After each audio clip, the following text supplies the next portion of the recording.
What's up? This is Cody.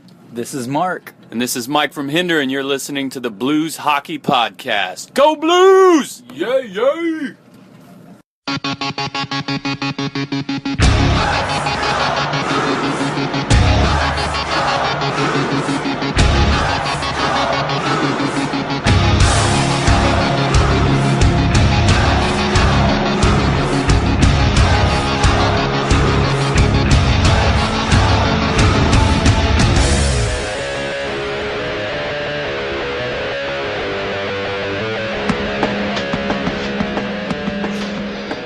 Welcome back to Blues Hockey Podcast. I'm your host, Jason, along with Chris. Hello. So we're currently recording during the last 5 minutes. Exactly 4 minutes left. So the Blues and Islanders, David Perron, has extended his point streak to 12 games. Say it right. Fan favorite, David Perron. There you go. Thank you very much. And 12 games and 15 points in those games. 12 games in a row with a point, 15 points total, 6 goals and 9 assists. He's already passed his goals from last year with tonight's goal, 17. That's insane. Yeah. That is insane that he's doing that well. Because, I mean, he was last year he was almost point per game last year. Yeah. Yeah. So, and mind you, a very talented and high-scoring team, too, last year on top of that. So yes. So we actually talk about all positive stuff this week. I mean, I don't know what to do with ourselves this week because it's all nice and fun. It's probably since the first game of the year where we were actually like before the first game of the year, we were very excited about things. And now we're kind of 3 games in a row. Another goalie controversy, I guess you could say. Oh, I'd say so. And some interesting call-ups. The team is kind of maybe gelling at the right time. I don't know. Like, it's very they finally got over the hump with the 3-game winning streak. Thank God. So it took them almost, 43 games? 43 games. Yeah, so it took a while, but those are 5th try, and they finally got it. So it wasn't a game that they lost by a lot. They actually succeeded. The last game they tried was that Pittsburgh game where they got smoked on the 4-for-4 power play goals, and they got smoked 6-1. Yeah, I know. So, first game we're going to talk about. There's really not too much off-ice news this week, so we're going to – some injuries we'll talk about as maybe the games go on.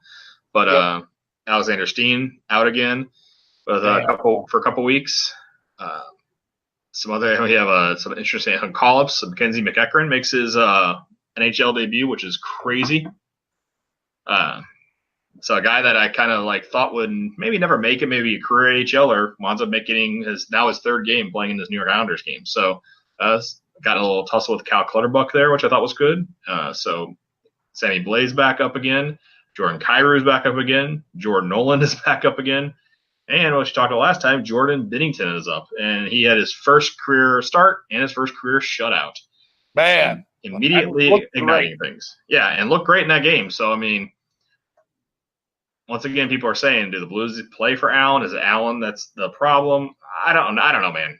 I couldn't tell you. Well, there's a lot of different theories out there, but go ahead. Well, we talked about this with our friends a couple days ago, and the short answer is, yeah, I do think that they get up and play for Binnington right now more than Allen. But I mean, we're not that many years removed away from having this exact same conversation in reverse when we talk about Brian Elliott and Jake Allen, or Yaroslav Halak and Brian Elliott. You know, it seems like this team or Carter Hutton and Jake Allen. Yeah, so it doesn't matter. It seems like this team constantly is playing for the number 2 guy. And is that really the case? I don't know. But, you know, it sure on paper seems that way.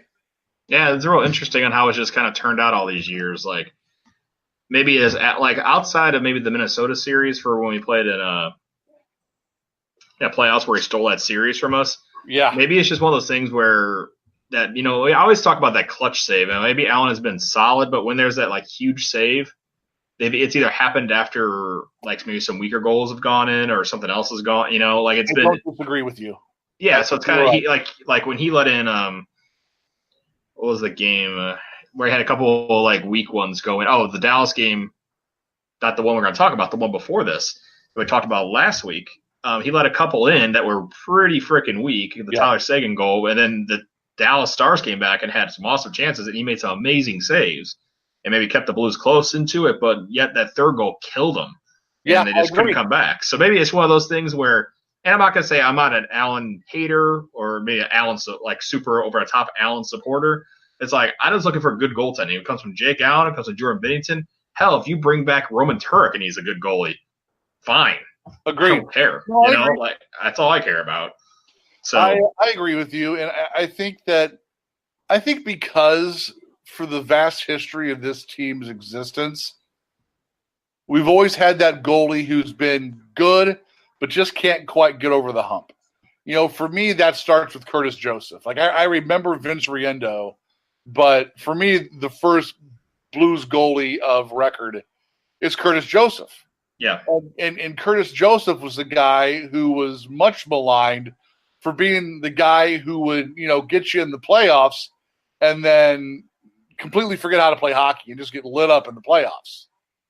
You know, there was obviously the series in '93 against the Hawks when we were the 8th seed and they were the 1. Joseph stood on his head and shut him out for 2 2/3 of a game, but, you know, got torched the next series by the Leafs. Yeah. You know, and then you move on down the line, and it's always been a case of it seems like it's the goalie that lets you down. Or some strange occurrence happens, like for the Grant Fuhrer injury. Like, and look, man, I know that to be a goalie is a thankless job. When your team wins, it's because, man, we scored so many goals. But when you lose, it's because the goalie couldn't stop a puck. Yeah, it's the first. Just like for football, it's always the quarterback, even though you know, or you know, the kicker. No one remembers the 16 field goals you made. It's the one you didn't. Yeah. So I get that it's always easy to pile on the goalie, but you know, look, I almost called him Chester. Jordan Binnington has looked great in his first 3 starts, and now his 4th.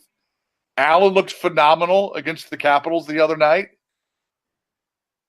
Maybe, and more importantly, the team has looked great in front of both of those guys the last handful of games.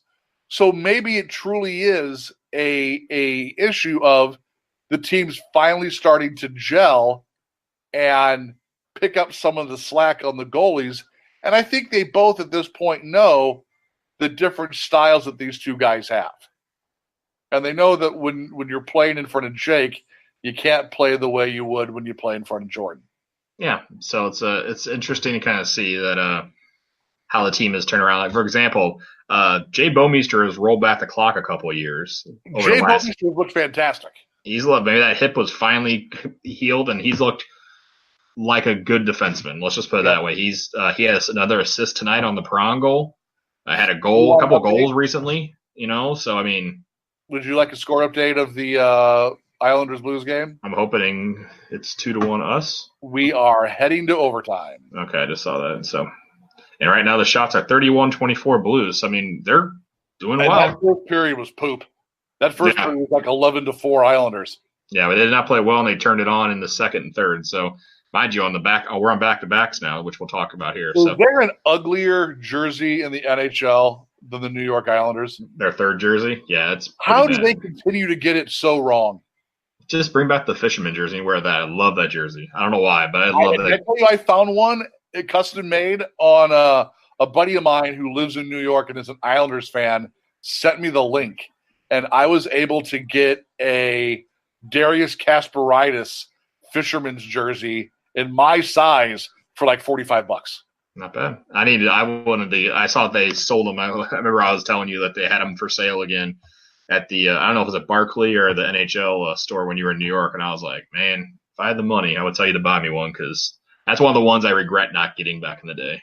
Because I don't know why I really like it. It's just a cool jersey to me. I'm the same. I remember thinking it was the ugliest thing in the world when it was their actual jersey. And now maybe it's nostalgia or whatever, but I'm like, I kind of wish I had one. And now I do. Yeah. So Blues go to overtime against the Islanders. Let's hope they can pull one out on back-to-backs, phrasing there. And let's get into this Dallas game. So once again, it's our favorite phrase. Blues hockey brought to you by Bud Light Bud Light. and Goal. Goal. But luckily, it's for the Blues for once. So Vladimir Tarasenko starting to heat up. I would say so. Over these last 3 games, and coincidence, Vladimir Tarasenko scores and is on fire. The Blues tend to win. That's kind of weird how that works, isn't it? Weird. When your superstar is playing well, things go well. So, mind you, it's a combination of things, but I think that's a big key factor I think some people might be overlooking. So, Tarasenko comes in and beats Ben Bishop over his right pad.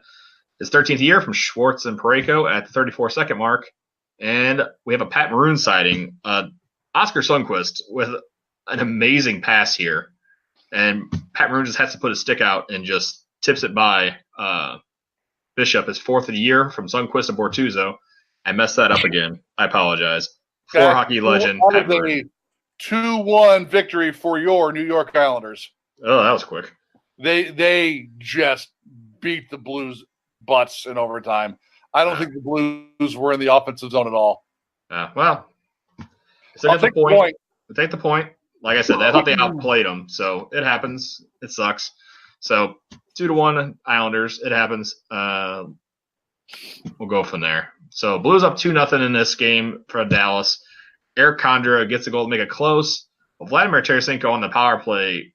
This is the vintage kind of Vladimir Tarasenko goal. Just on the right side of the goalie, just snipes one top corner on Ben Bishop's short side. His 14th year from Perron and Sundqvist, 12:39 mark. And the Blues hold on for a 3-1 win.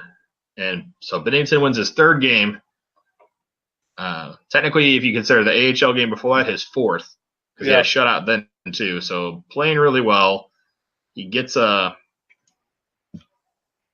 win. So, excuse me. And now we'll get into this Capitals game. So this is like the 3rd game of our streak here that they're going to win. So, are we missing the game? I think I went out over 1-2 game too early. So let me go back here. So I clicked the Dallas game, and it technically should have been the game before that. So the Dallas game is the 2nd game of the 3-game winning streak. So I clicked on 1 too close. Technically, I missed the Montreal game. Yes. So let's do the Montreal game. So we'll pretend that we'll talk about the Dallas one after that. So early on, and then this is where we had a couple injuries happen during this game. So Robert Thomas gets his 5th of the year off a rebound against, this is the Canadiens game. The 156 mark from O'Reilly and Tarasenko, basically just right in front of Carey Price and just kind of keeps whacking at the rebound, gets a goal.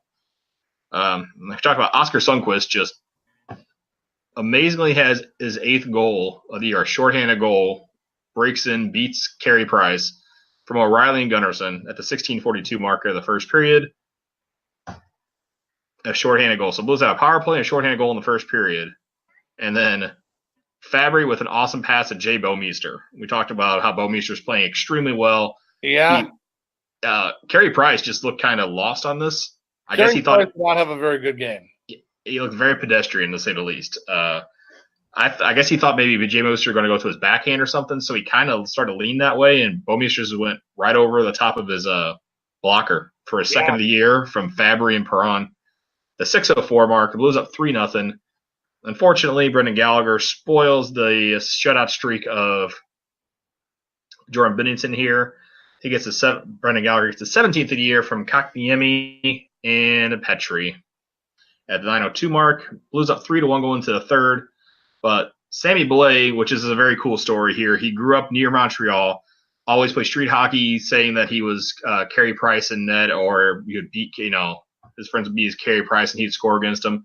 Sammy Blais breaks in with his speed and gets a goal from Sundqvist and Pietrangelo, the 9:19 mark, so kind of cool there to see Sammy Blais kind of beat his kind of like childhood hero.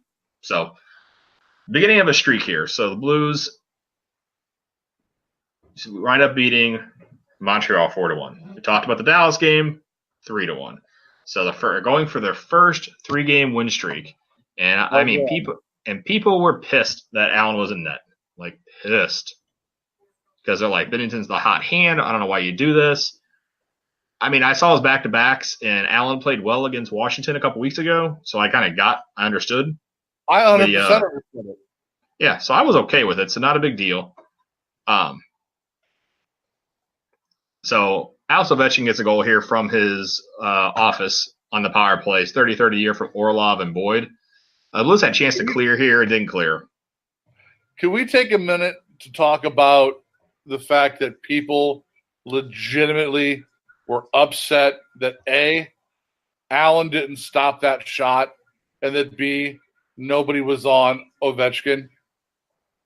My thing was I wasn't mad at Allen for missing it. I thought they should have shadowed Ovechkin a little more because, I mean, that's all they try to do on that power play. And that power play they were doing nothing that whole power play. Like, the Blues had him out of the zone. The one time they had pressure is when Ovechkin had the puck. So my thing is, they should have had someone on him. Or at least closer. I mean, I get you have to play a certain formula or, certain spread or whatever, but if you're gonna bitch at Jake Allen for not making that save, realize who's shooting that puck and what that guy has done his entire career from that spot. Yeah, you might be able to consider him one, if not the greatest goal scorer. I mean, this could be an argument made in many ways, which I'm not going to get into. Might be one of the greatest goal scorers ever. I heard it said perfectly by Chris Kerber after he scored that goal. The mark of greatness is when you know where the player's going to go and how he's going to shoot, and you still can't stop it. It's not like Jake Allen's the only one who he's ever beaten with this shot. He has made a Hall of Fame career out of that shot. It's just like Brett Hull. Brett Hull with his snapshot in the slot. Every goalie knew it was coming. Every goalie was way prepped on it, and you still couldn't stop him from doing it. You knew where he was going to go. You knew what he was going to do, and he was still going to beat you. So, people, look, I get that Jake Allen is a polarizing figure in this locker room and with this fan base, but you cannot fault Jake Allen for this Alex Ovechkin goal. There is not a goaltender in the league who hasn't been beaten from that exact shot in that exact spot. Yeah, so like I said, somebody on Twitter was just, I said that, and people are calling me out like, oh, like, you're dumb for saying that they should have had somebody right on Ovechkin, whatever. I said, you can still do a better job because you kind of know where that's going. I mean, obviously teams you can't leave. There's a lot of players in the Capitals that are very good, so you can't leave somebody wide open, I guess. But I thought maybe you could have shadowed him a little bit more because that power play was getting nothing done. So yeah, I agree. I would say that if you are going to leave someone wide open, maybe not let it be Alexander Ovechkin. I did see somebody on our another podcast Twitter say that shot was stoppable. Okay. My response was K. So, and you can guess. Okay. You can guess from there. So, but the Blues responded very well, even though we're playing against former Blues player that we returned in another trade, Phoenix Copley, who has actually done really well this season as the backup for the Capitals. So, Braden Holtby got hurt last game. So I don't know if you read about that, where he took I think it was either a shot or a stick, and it went through his mask. It gave him a cut on his face. No, I didn't see that. Yeah, so that's why Holtby got pulled last game, and so Copley started this game. They had back-to-backs too, so they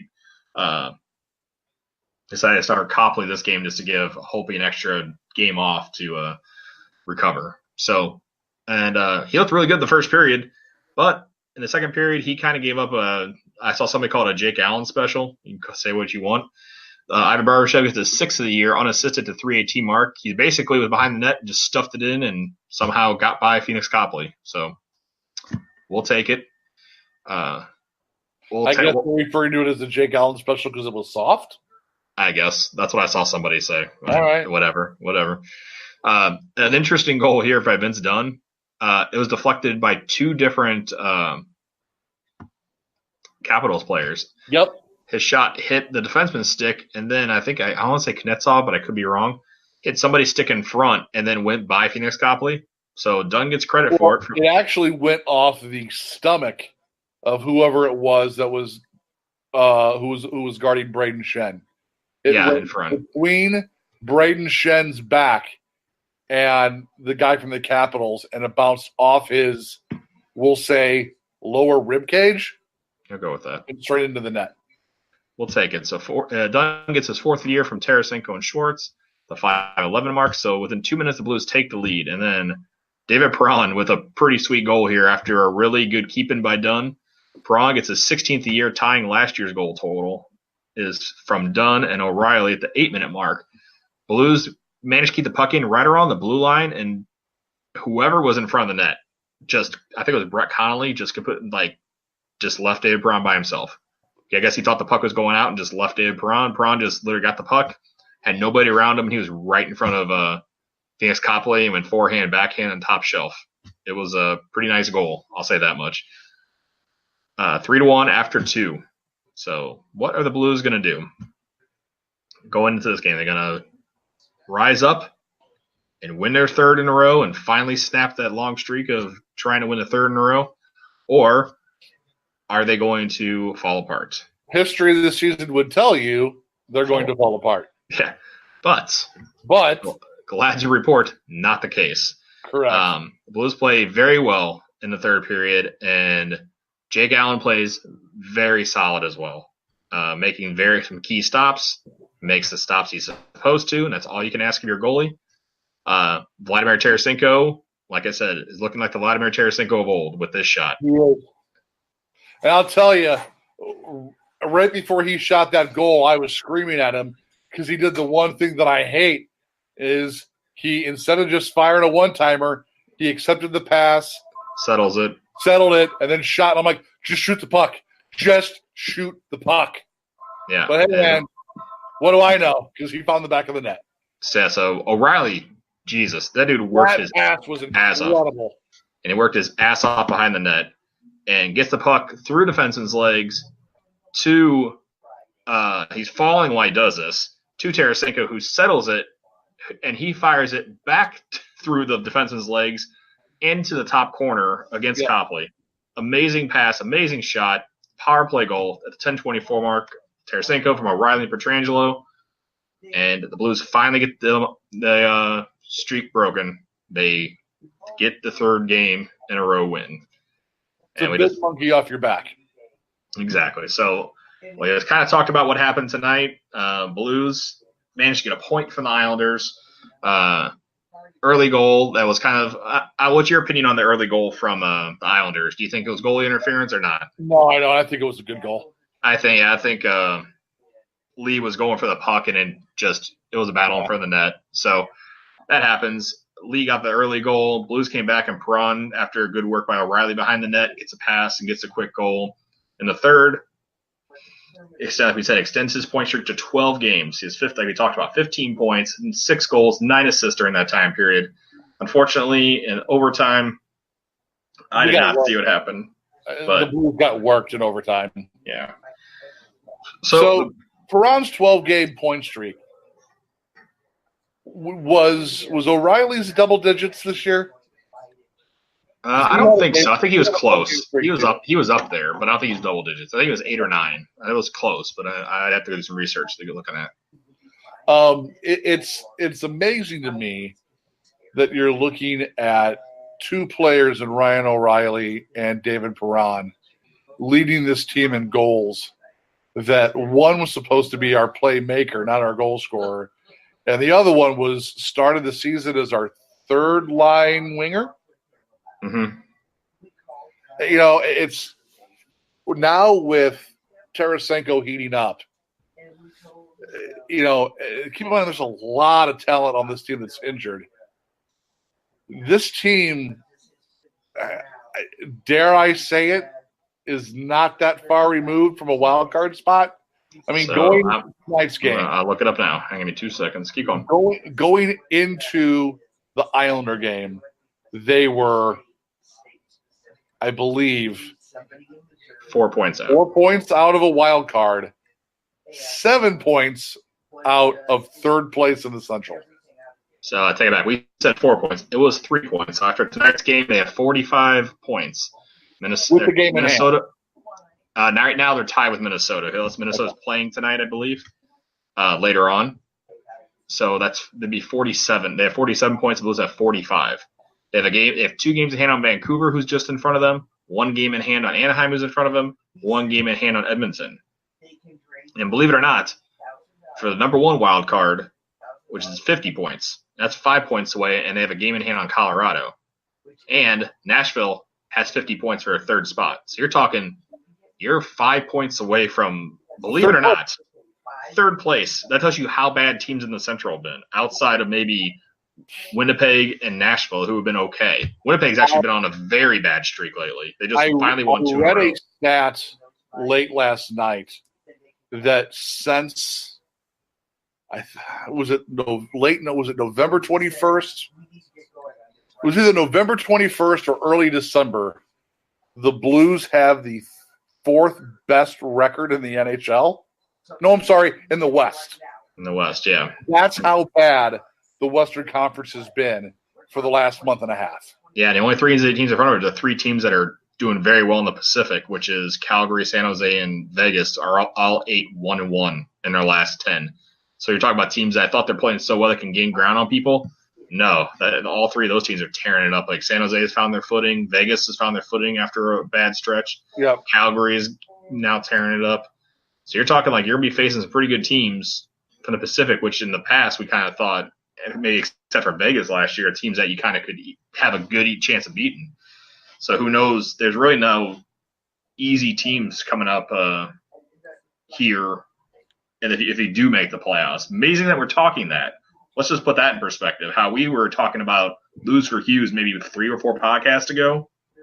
2. Yeah, and now we're talking we actually have at least an outside shot of making the playoffs. And they're back to 500 finally, 20-5. You've got to keep grinding. I mean, look, it's been 4 games. This team could just as easily lose their next 6. It wouldn't surprise me. But they just never know. The way they're playing right now, if they continue this, who knows, man? And I'm going to say something and circle this date, because if it comes to fruition, I want credit to be the first dude who said it. Could this be the 2012 LA Kings all over again? Never know. I have seen that brought up online, and I said it's a little early because they kind of like were streaky, and then they hit a big streak in the last 2 months of the season to propel them through the playoffs. Hey, man, I rather watch a team that's fun to watch, and instead of rooting against my team to have like a crap year so we get a high draft pick. Yeah. Like 1,000%. So, I hope I got that. You're right. It is the 12 Kings, right? Yes. So they were, when they just barely made it into playoffs on the last day of the year on a shootout, mind you, and wound up going, 16-2, I think. I believe so. Yeah. So I'm looking at the scores from tonight that are of interest to the Blues. So right now the Ducks, who are on believe this, you think the Blues have been bad this year. The Ducks are on a 11-game winless streak. Oh.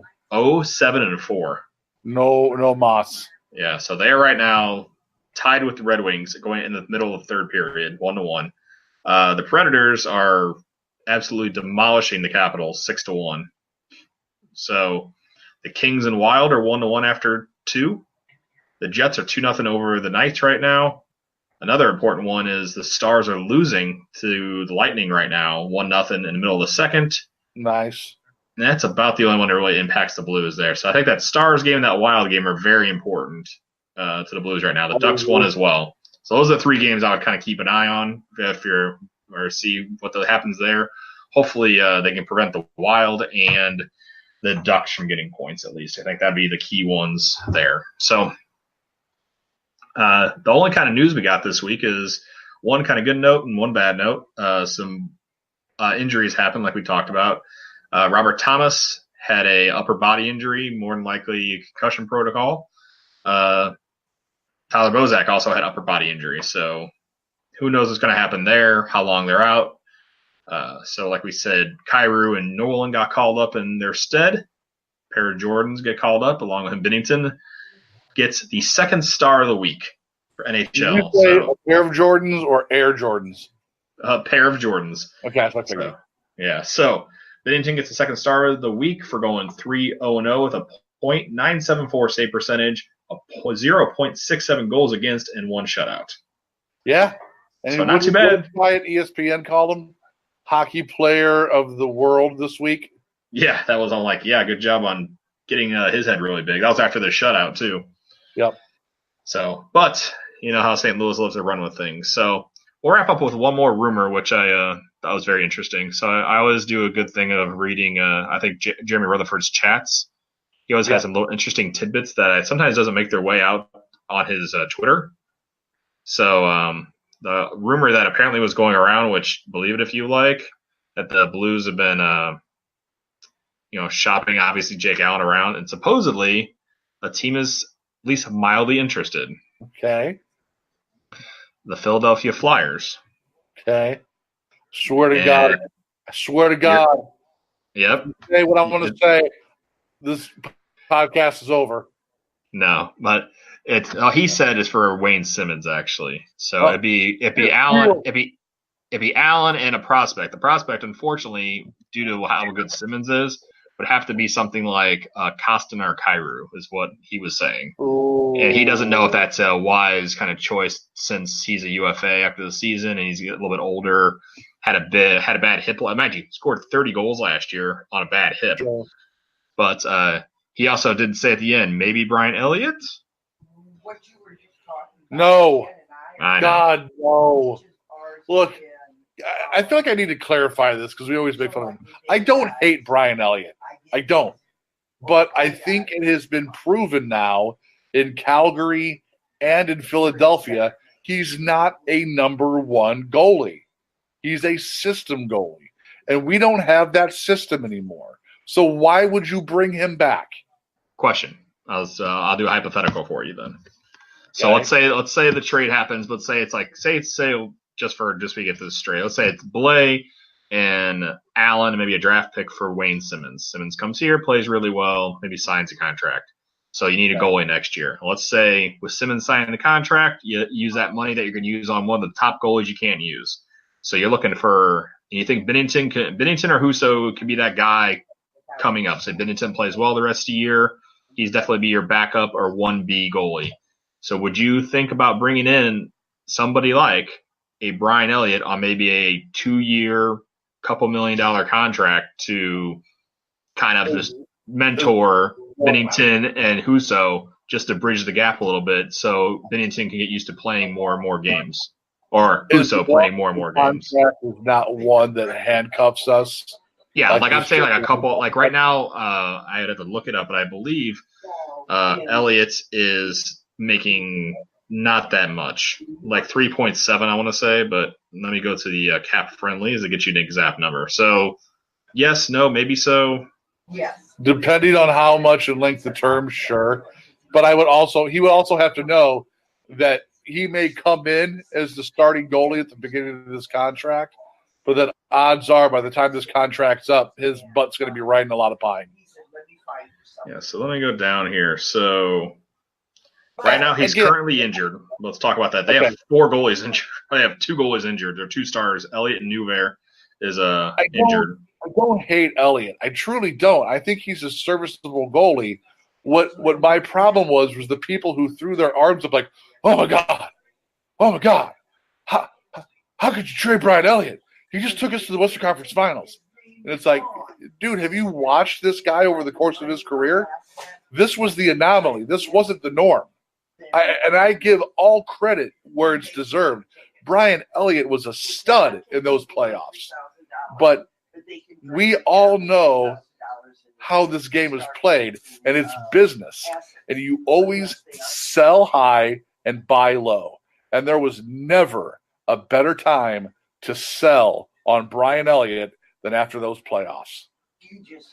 Yeah, so it's interesting. So just to let you know, so Brian Elliott currently is 33 years old, and he is a UFA after this year, and he's only making $2.75 million this year. So you got to think that after the year he's had, he would probably go down in that price. I'm saying 2. I was just going to say, if you could get him for 2 years at around $2 million a year, fine. And like I said, And if you think Bennington is going to be the guy that you can, if he's hell, even if Bennington's the 1A and Elliott's the 1B, you have somebody that you can rely on in case Bennington falters or Elliott falters. You have Bennington, vice versa. I mean, obviously, this is largely dependent on us being If able you to move. like Allen. Yeah, because I think as much as I say, like I don't dislike Allen, his road stats are very good this year. Pretty good. that's why Kyle said. Yeah, like he's like under like a 2.3, under a 2.4. And I'm trying to find the exact one. Let me look up his exact stats. But like his at home, his save percentage is like Weak. it's in the mid 8s. It's something ridiculous. It is weak. If something happens, So is it something like he comes back here and feels the pressure because he knows the crowd is, let's be honest, is pretty hostile towards him?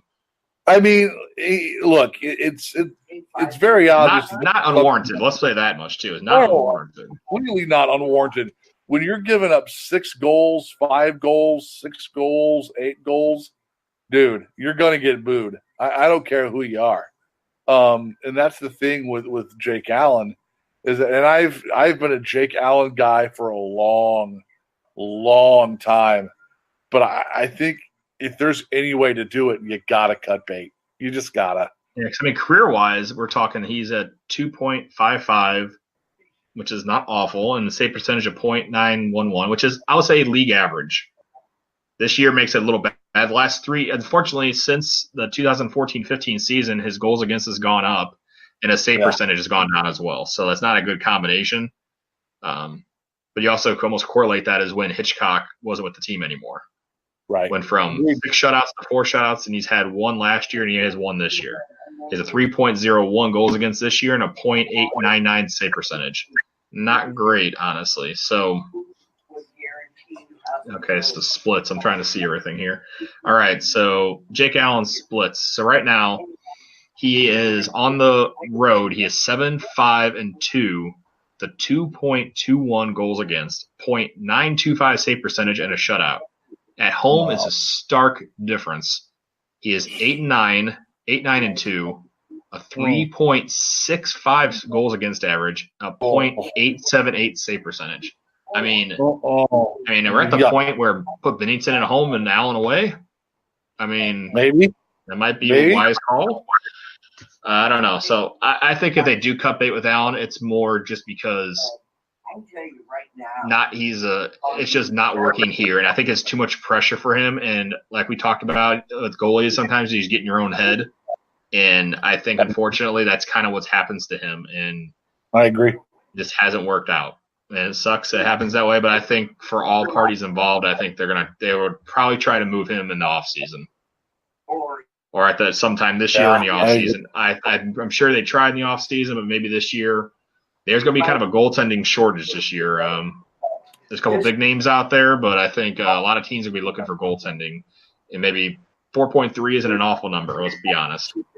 Like I said, if you can move Yori Laterra's contract, you can move any contract. I agree. So we'll wrap it up there. If you need a hold of us on Twitter, it's at Blues Hockey NHL. Chris is at...